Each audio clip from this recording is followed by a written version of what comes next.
commencer vu qu'il est 15h30. Tout le monde m'entend bien? Going to start in a few minutes, in a few seconds, right? Je suis coordinateur scientifique des programmes scientifiques. Antouli, scientific coordinator for the French Red Cross, and I'm very pleased to be the moderator today. And I'd just like to give you some technical information. Make sure you mute your microphone during the session, and while the panelists are speaking, unlike the preceding session, it's not a webinar. It's a classic meeting, so there'll be more interactive conversation during the questions and answers. You can ask questions after each presentation, either using the chat, questions and answers, or raising your hand, and we will allow you to speak. So hesitate if you have questions, technical questions, and just as for the confidential aspect, the session is automatically registered, recorded.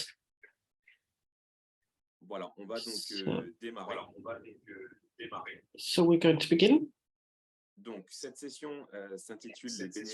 This session is called is about on a vraiment voulu organiser cette session avec Amy du CEBaP et donc nous de la Fondation Croix-Rouge pour people comment les bénévoles are going to show how volunteers within the Red Cross and other movements can contribute to research programs.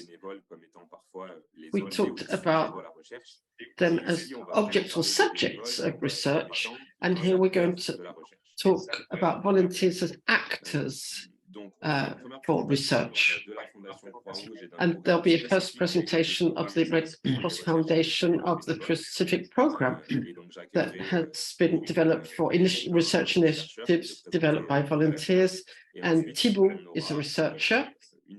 And then there'll be a session led by Amy, who will talk about CEBaP, and then there'll be questions and answers. So in a few words, a program of the French Red Cross program, volunteer program. It's a program that during which all the research that we support were initiated by volunteers or salaried members of the French Red Cross. And the idea was for volunteers to help us to find solutions for the difficulties that they can encounter during their different work. Why did we want to develop a program, research program, initiated by volunteers with volunteers? The first reason is that we wanted to develop research that was as close as possible to the issues out in the field. And within the Red Cross, the volunteers are in the first line, working with the populations that the Red Cross supports. So it seems natural to us to use their observations and their questions to develop research programs. And the second reason was to be able to give them a support, give our volunteers support. They often come up against difficulties, operational difficulties, and questions that remain unanswered. And we wanted, as an organization of the Red Cross, to give them a range of different kinds of support and give them the capacity and human resources, scientific resources to help them to carry out their mission on the day-to-day level. And thirdly, this program symbolizes the desire of the French Red Cross to improve, use research to improve its work.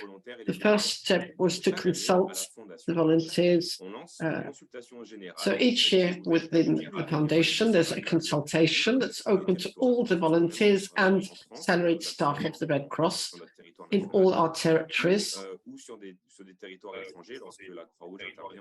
and abroad, in France and abroad, working with our partner national societies, and we give them a questionnaire. So there are lots of proposals that come up. 2 examples I can give, for example, volunteers that ask concrete questions linked to their mission.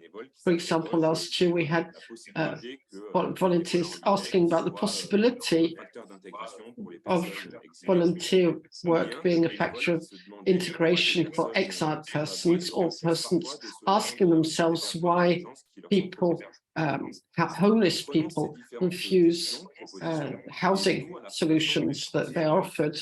And in the foundation, we often transform these questions into research issues on a wider level, and we look at what already exists in scientific literature, and we launch an appeal to the scientific community, people like Thibault, and we ask them to propose research projects that will make it possible to answer these questions, and the foundation offers these researchers financial support and accompanies them to carry out these research programs. And we think it's very important that the involvement of the volunteers doesn't stop there. Once we've selected the researchers and we set up the research program, we carry on keeping in contact with the volunteers that propose the topic, and during the research, that it often lasts 12 or 18 months, volunteers who proposed the topic are invited to participate in the pilot committee and work on the research with the researchers. And at the end of the research program, we hope that the volunteer will participate in the recommendations and the implementation of the research. So today we have Thibault, who is a sociologist, and he carried out a research project that was initiated following the idea of a volunteer of the French Red Cross. So could you tell us a bit about your research project and answer some of the questions? Thibault. Thank you, Julien. Hello, everyone. I will introduce myself, and then I will give you the microphone again so you can ask me the questions again. For the fluidity, since you have questions on screen, I will be short. I'm a doctor in sociology at the French University. I started in 2015. I then started working on homeless people, being homeless. I've started a different research subject, notably on the daily life and survival life of homeless people, and why homeless people refuse help, for example, sometimes, and the link with the health and body. And I was supported by this benevolent program to go deeper into an axis in this question of the body and health, but also with identity questions, to get interested into the construction of volunteer work, Ibtissam, who's an esthetician, and she's a volunteer at the Red Cross, and she wanted to mix her activity of beautician, her skills of beautician, and her will to take care and to do a volunteer work with homeless people.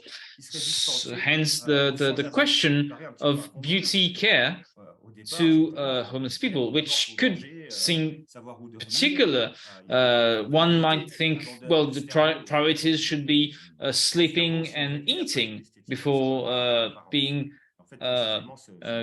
good looking, but it's more than that, actually. Hence, the question of this beauty care that I wanted to go to study. Hence, I went on the field in France, in Toulouse, for example, as this woman is settled in south of France. So we wanted to see how these beauty care were received by homeless people, how it could be important for them on the physical question, but also on identity question, since on the looking question, there are other questions like the social belonging, but also different social questions. Thank you, Thibaut. So, first question, what did it change for you since you had already worked with homeless people, but what has changed for you in this research, notably by the fact that it was initiated and led by a volunteer from the Red Cross? Yes, it's original. It was new for me as a way to work, even though in my context of work with homeless people, I still have a will to work with actors, associations, but rarely the volunteers. So I had the opportunity to do it here. On the operation question and co-construction of research, things I had experience in. But what is very interesting is the possibility to go on the field, as she goes meet them with different Red Cross. She already does beauty care with the homeless people who want it. So I could access the Red Cross field of work in Toulouse, for example. Secondly, the co-construction of research. We know as researchers that there are theoretical knowledge that's in books, if we can say, and in parallel, notably in ethnology, there are practical knowledge, experience knowledge.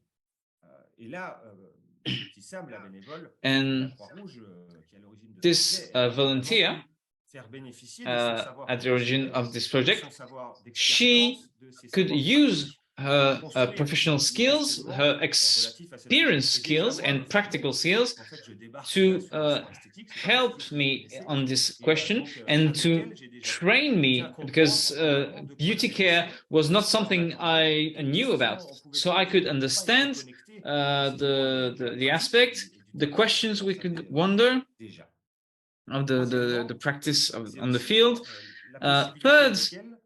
Third thing, I had the possibility with her, as she co-built the research, I could discuss the different analyses I was working on and rework the results with her in the co-construction of the question. And she was also very involved in this program, as she not only helped building questions, but she also was part of the research. She established the questionnaire, but she also spread the question sheet. So she really helped me on my work. And she also enabled me with observation moments. I could also watch her in her practice to see how it happened on the relation with the body, how it felt for them, for homeless people. So I could really watch her in contact with the object of research. But there are constraints, of course, like being able to meet each other between the theory and the practice. There are things need to be able to translate on the paper. As she is volunteer, she has no constraints. So I was really dependent on how available she was, as she had no contract. Sometimes we missed each other, like we had planned things, and I then had to handle with what I had. That's how it happens sometimes with research. But yes, because we sometimes had difficulties meeting each other on our different questions. But also, as she participated in the production of data, and I think the Bénévolab project can really gain from it. As she is not a sociologist, she coded the answers by separating the questions one from another. So when I received the answers, I had to really do a sorting work and gathering different data.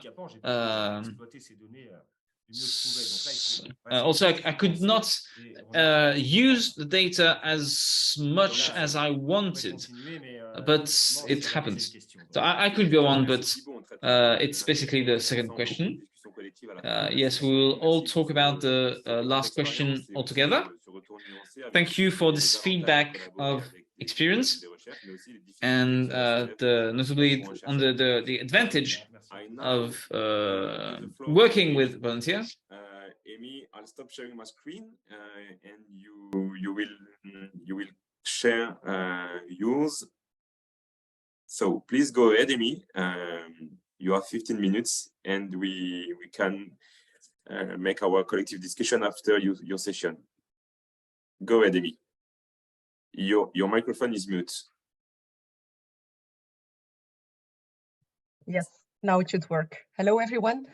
My name is Emmy de Buc. I am the director of the Center for Evidence-Based Practice, or CEBaP, at the Belgian Red Cross. And at the same time, I am also affiliated as a professor at the Catholic University of Leuven in Belgium. And I want to give you some examples on how we involve volunteers in the different stages of research at the Belgian Red Cross. Just go to the next slide. Yes. CEBaP consists of 8 researchers, including 7 postdocs and a junior researcher who is a PhD student. And at CEBaP, we want to scientifically support the activities of the blood service and the humanitarian services of the Belgian Red Cross.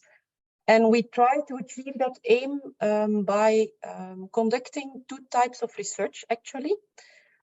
First of all, we try to make use of existing research studies.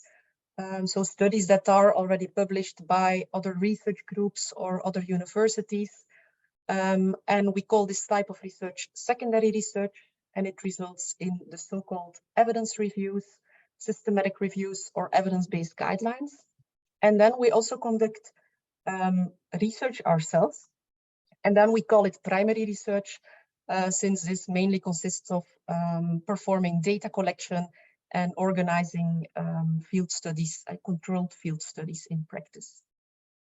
Some more details on the 2 types of research. So for secondary research, we want to collect existing studies, and unfortunately, all these studies are scattered over different scientific databases. So we first have to define a very narrow research question, and then develop a search strategy consisting of a combination of several search terms, so that we are able to search in all these different scientific databases, so that we obtain a lot of studies, and so that we are able to select the most relevant studies answering our research question. And in these relevant studies, we then extract all the relevant data, we assess the quality of the studies, and we synthesize the data so that we have a final evidence conclusion, which is then called an evidence review or a systematic review. For primary research, you can see the different steps here in this cycle. I'll just go clockwise through the different steps very quickly. So first there is a preparatory phase where you identify the problem, you scope the existing literature on the topic of interest, and you create a hypothesis. Then in the next step, the research methods are being designed, and the participants for the study are recruited, and the necessary data are being collected, so that in the next step, these data can be analyzed and can be collected into a report and some conclusions. So with CEBaP, we conduct these both types of research to bridge the gap between science and practice. But in practice, of course, at the Belgian Red Cross, we have our volunteers. So it would be very interesting to involve our volunteers in the research that we conduct. So first of all, we were wondering if we could involve our volunteers more in formulating research questions, since they are, of course, always active in the field, and they have a very good view of challenges and needs, and could help us to formulate relevant research questions. So 2 years ago, we started a project which we called the Volunteers Review.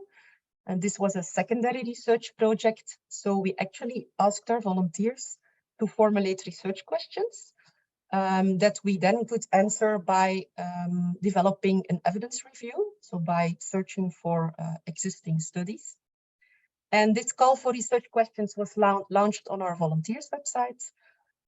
We also explained the format of a research question, and we provided some examples and some explanation. And then from 8 proposals that were submitted, we selected one specific proposal. And the question was about the effectiveness of first aid training programs that are specifically adapted to children and adolescents with intellectual disabilities. So we started conducting our evidence review. We went through the different steps I just explained, and each step was documented in detail on our volunteers website. Because this whole project or exercise was also a didactic exercise to explain about the different steps of making evidence reviews. Then in the last step, we of course disseminated the results to the volunteer who asked the question, but also to all other volunteers through our volunteers website, through a webinar that we organized, and through a virtual volunteers event and a YouTube video that we created.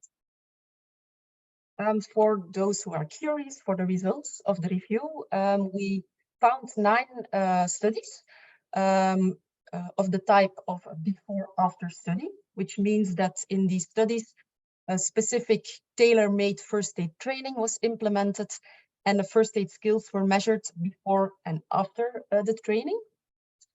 These 9 studies were conducted in Turkey and in the US, and they included 27 children with mild to moderate disability and 6 children with autism spectrum disorder, which is quite a small group actually. And in this group, the first aid skills were measured before the program.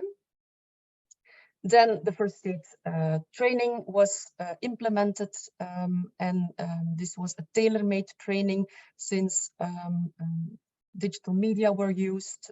They worked with peers and specifically trained instructors. Immediate feedback was provided. So these were all didactic approaches to make this training adapted to the target group. After the training, an improvement of the first aid skills was measured immediately after the training and some months later. So this was a really interesting exercise, and we hope in the future that we can have similar projects like this, where volunteers provide us with relevant research questions. Then a second type of involvement of volunteers in research is, of course, involving volunteers in the actual data collection, since they are daily present in the field. And we have done 2 different projects where we are involving volunteers in data collection. So I'll give you the 2 examples. The first example is called the Bridging the Gap project. And this is a project where volunteers assist at-risk school children. Children at risk are children with, for example, being non-native or children who are disabled. And it is in an urban context, in the context of Brussels. And these volunteers support these children by helping them with their homework and some other activities, with the aim of improving their school performance, social skills, and well-being. And we wanted to collect data to monitor and to measure the effect of this program. And we started at the beginning of the school year by surveying parents and the school, different schools and children for their behavior, well-being, and school achievements of the children. And then during the program, we surveyed our volunteers monthly, volunteers who actually implemented the intervention, since we wanted to monitor the exact activities that they conducted with the children. So this was about frequency and duration of the activities, about involvement of the children, and so on. And then at the end of the project, but this is still ongoing, we will again measure the different outcomes from the parents, schools, and children to have an idea about the effect of the program. We encountered, or are still encountering, quite some challenges with the project. First of all, at the implementation level, since there are many at-risk children in Brussels. This is also a new activity for the context of Brussels, so we had to create a new pool of volunteers just from scratch. We see that for volunteers, it's not always easy to comply with their commitment or to combine this with other commitments they have for other daily activities. So for now, the demand is higher than the number of available volunteers, and this is quite a challenge. Also, for the monitoring and evaluation part of the project, we ask input from the volunteers every month, which is not always easy for volunteers to keep up with that. Also, to obtain the data from the schools and parents it seems quite difficult. So for the future, there might be an extended role for volunteers to assist in data collection, specifically from the parents, schools, and children. So this is already one example where volunteers are involved in data collection, so in primary research projects. A second example is an example at preventive first aid posts at our mass gatherings or large events. So every year we have our volunteers who provide medical care at more than 8,000 events.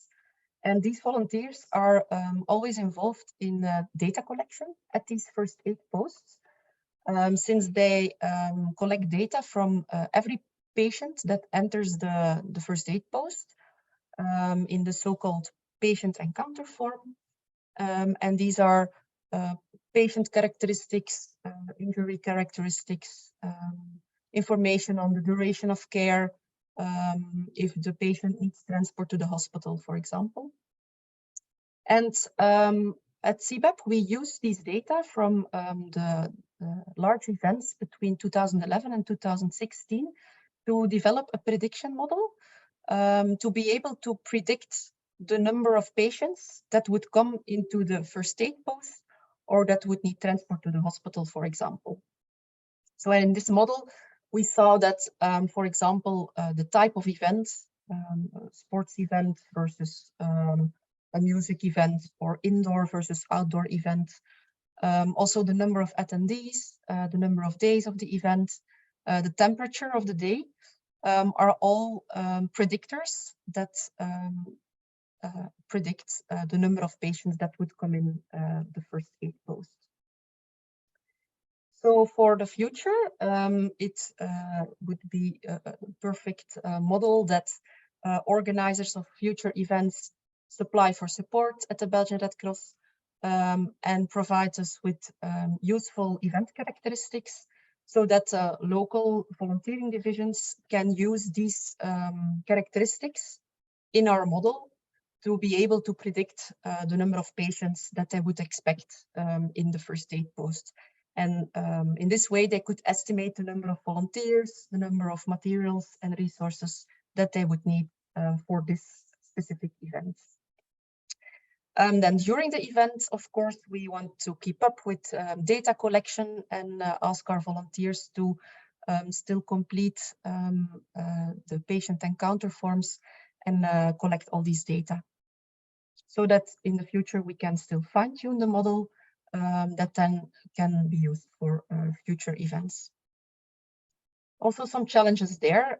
We have a registration software where all the information from the patient encounter forms can be captured, and we want to make this software as user-friendly as possible, of course, and available to all our volunteering divisions. We also want to convince our volunteers to really register each single intervention, which is not always easy because it can be very busy in the first aid posts, and data collection, it takes some time, of course. And we also want to convince our volunteers on the importance of the data quality. So these were some examples. Thank you, Amy. I'm sorry, but we only have 13 minutes left. So if we want to open the room.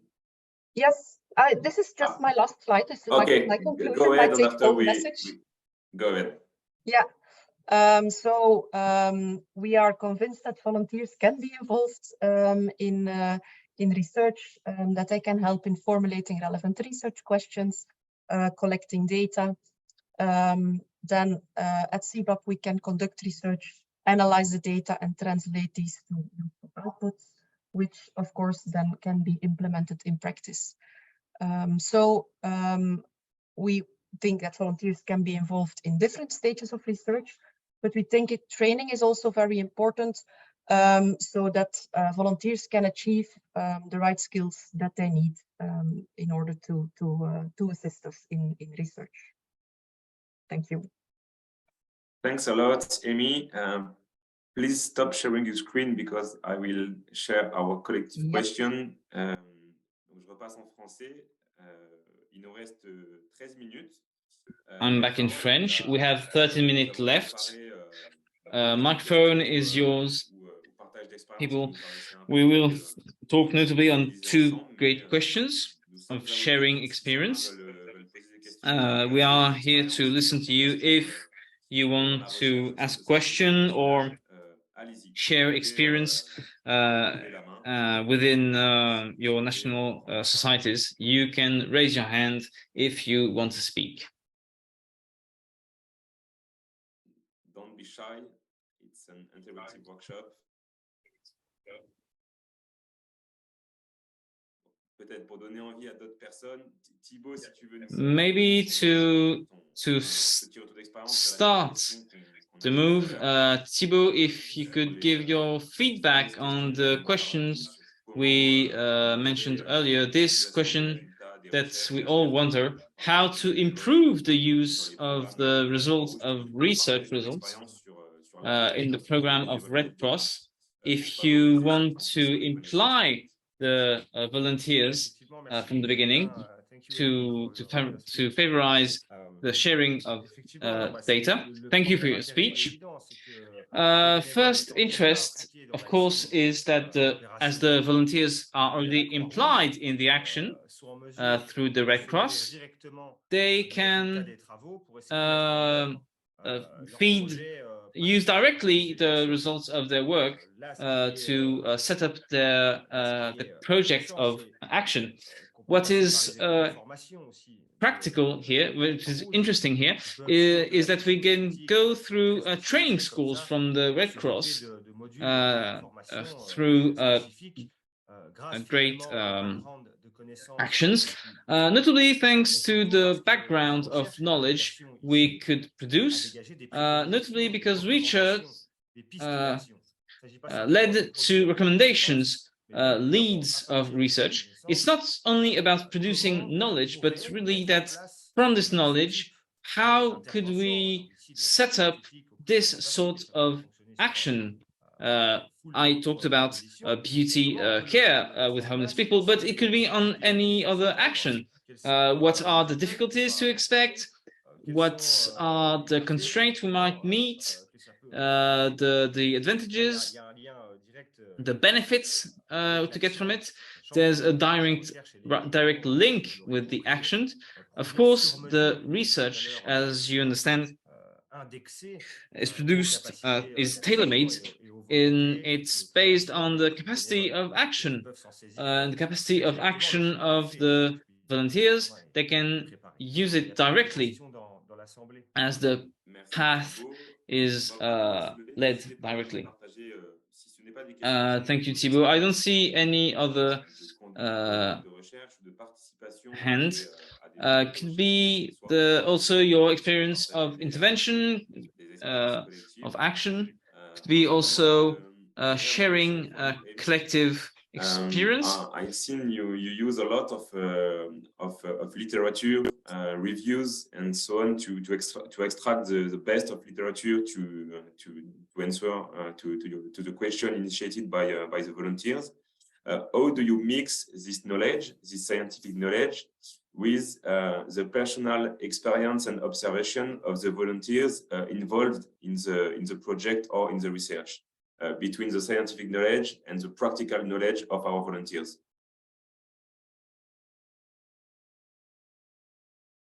Was this a question to me, Julien? Yeah. Sorry. Yes, if we want to create an evidence-based answer to a question, this is actually part of our evidence-based model, to always take into account the beneficiaries or the target group that we envisage. So first step is always to collect the evidence and scientific studies, conclusions from there. But then for us, a second step is always to hear experiences from the target group, to see if things are feasible in practice. And then we try to integrate these different inputs or different sources of information. When we really want to create a training manual, for example, or a guideline, we work with a panel of experts. And this is always a mix of people with content knowledge and people with practice knowledge, and sometimes also volunteers in this panel.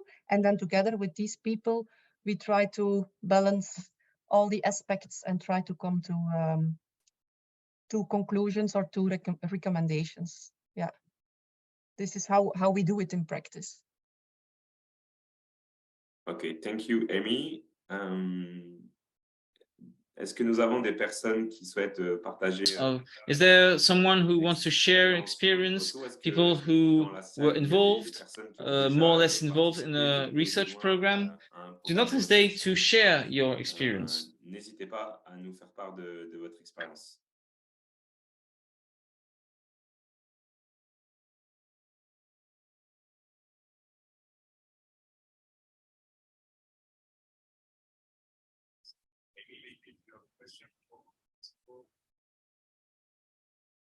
Person. Amy, maybe do you have a question for Thibault or for us?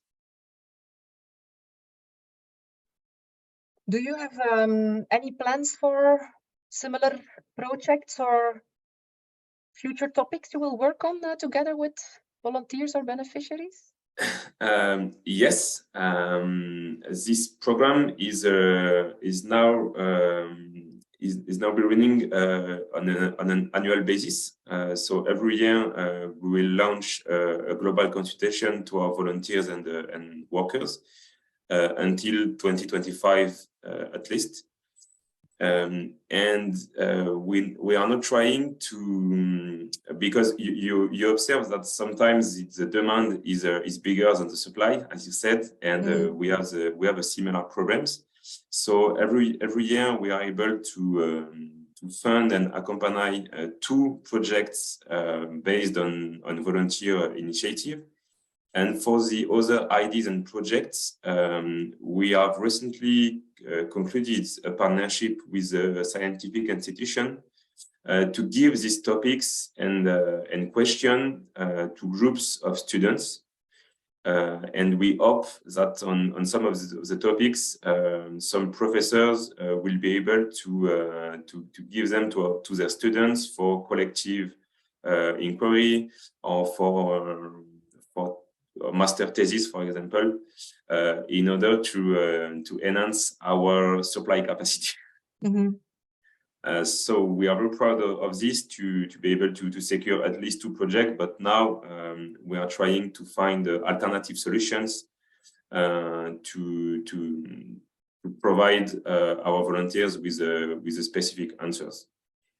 Yes, and I've seen Vincent is in the room. Maybe Vincent, if you want to add some comments on this program, because you are very well placed to do this. Thank you, Julien. Do you hear me well? Yes. Yes. Okay. Yeah, the program, Thibaut's program, exactly. Or Bénévolab program globally. Bénévolab program, anyway.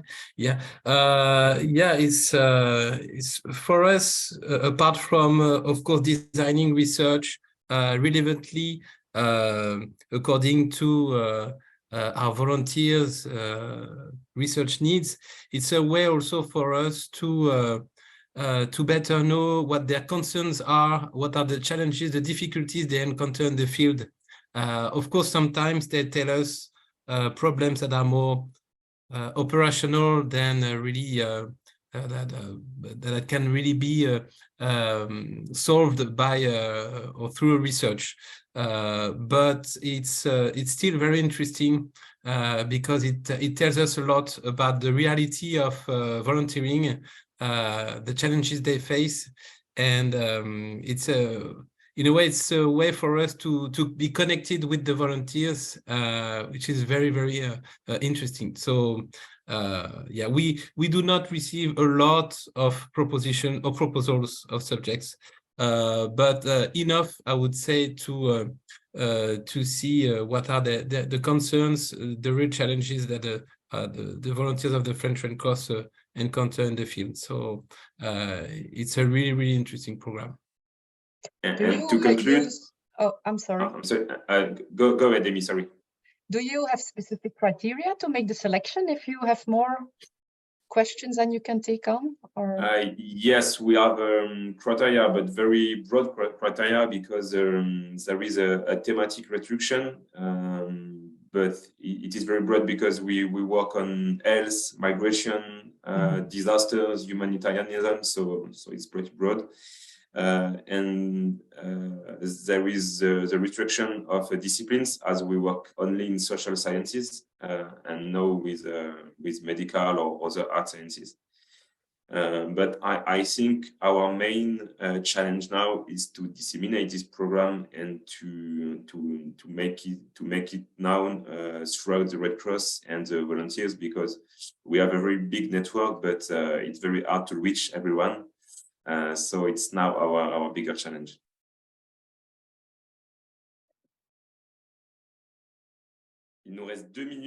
We have 2 minutes left. Is there anyone who wants to ask a question or make a comment so that we can perhaps wrap up and the following sessions can take place in the best possible conditions? There's a link in the chat to assess session, and the contact details of the different persons who've been speaking. Don't hesitate to contact them to have the presentations or to exchange with them to have more details about our activities and the involvement of volunteers in research. Thank you very much, Thibault, for having come to share your experiences. Thank you so much, Amy, for sharing the CEBaP experience and the great work you are conducting with your volunteers. Congratulations and thank you. Thank you, everybody. Thank you all. So the long night of research continues. You have until tomorrow to attend to the different panels. So I wish you a very pleasant morning, day or night, depending on your time zone. And I will close the session very, very shortly. Thank you so much.